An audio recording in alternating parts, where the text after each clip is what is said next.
So you can see these problems are getting a little bit longer, but if we go through the same 6 steps, not going to be that bad.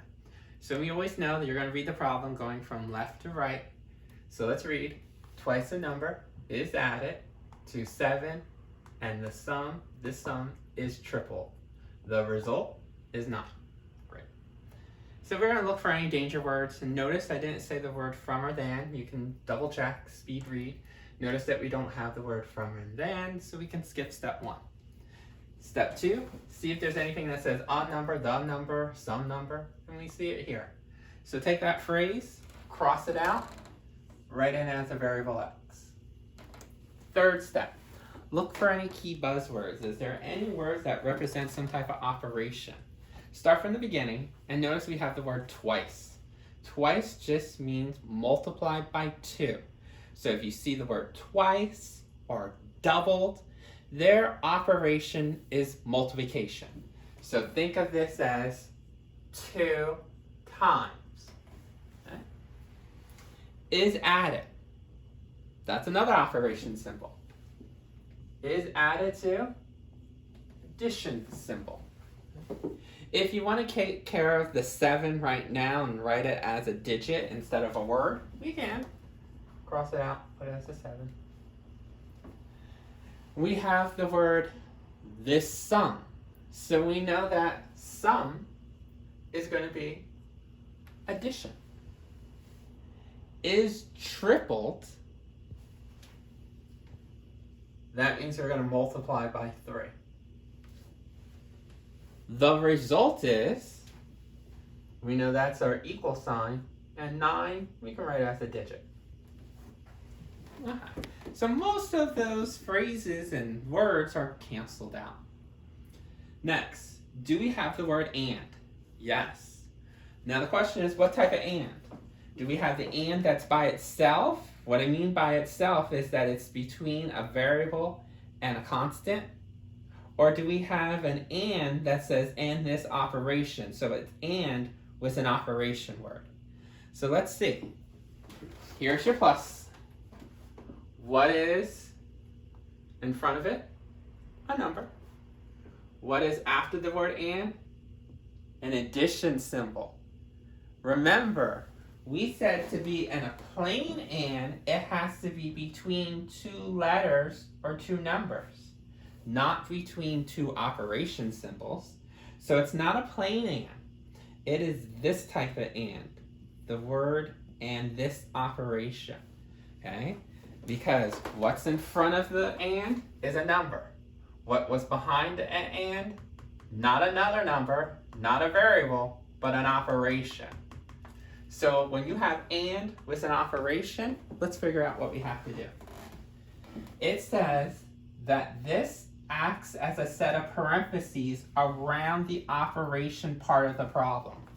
So that means we're going to use parentheses. Okay?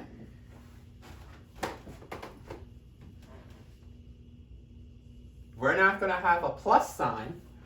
We're going to put parentheses around the sum. Where's the sum? This addition. Okay? Remember how I put a plus sign here? Well, I had to get rid of it once I realized that and went together with the operation. So that told me I'm going to put parentheses around this addition problem. Now, with the addition problem, you have to add 2 things. What are we going to add? We're going to add the 7 with 2x. Okay? Parentheses around that addition problem. It says twice the number is added to 7, and this sum, that's your clue that we're going to put parentheses around this part of the addition problem. Okay? So that's why it's a little tricky when you have the word and.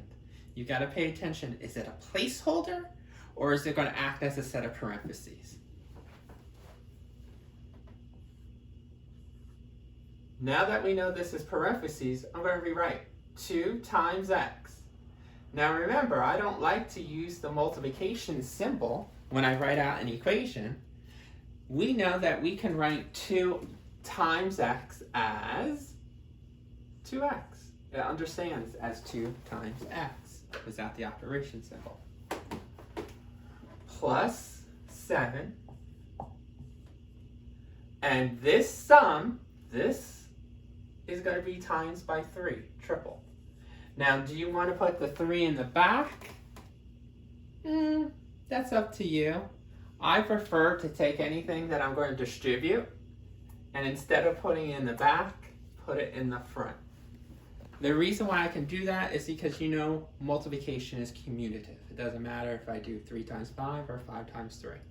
So I'm used to distributing this direction and not the other way. As long as you know it's distributing, it doesn't matter if you put the 3 here or here. And then equals 9. So you can see we can have word problems that have parentheses, those complex equations that we were solving. We can take those complex ones and change them into word problems. Luckily, we went from word problem and put it in as a equation. So all we're going to have to do is solve for the variable x.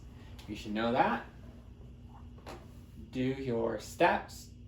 1, can you simplify this side? Do we have parentheses? Yes. Get rid of the parentheses by distributing. 3 times 2x, 6x. 3 times 7, 21. Okay. Do we have any like terms on just this left side? Coefficient, variable, constant? No. Can we do anything on the right hand side? No parentheses, just a constant, so nothing like. So no.